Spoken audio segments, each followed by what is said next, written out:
Happy Hump Day, Dessert Junkies. I hope you are doing well.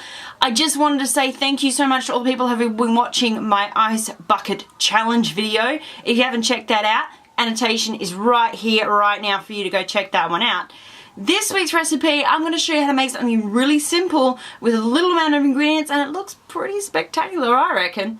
This is how you make my baked stuffed apples. Okay guys, to get started, first thing we want to do is check our apples for stickers because we don't want to bake them. Very important step. Then we want to score the outside of the apple around the center. Don't want to go too deep. Essentially this is going to stop our apples from exploding and essentially break down but still hold their shape. Then what we're going to do is get the apple out using an apple corer. If you've never seen one of those before, you can pick them up from supermarkets or your local thrift store. It was 99 cents! Yeah, I'm really mackable. Anyway, it may take a bit of force to get those out, but make sure that you definitely do get all the core of the apple out.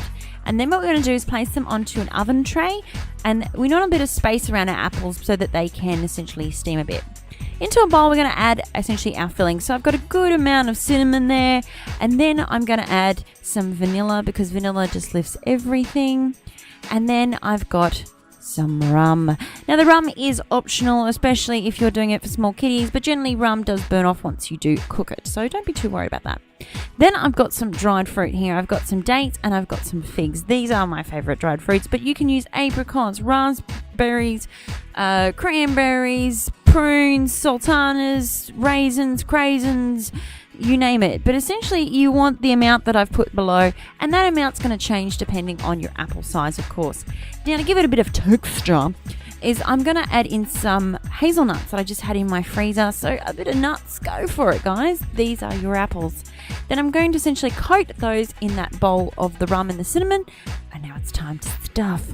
Essentially you want to slowly pop this into the center of your apple, and you want to make it nice and tight so that the liquid of the rum and the cinnamon essentially stays in your apple. So don't be afraid to give it a bit of a squish in the middle so it's all in there.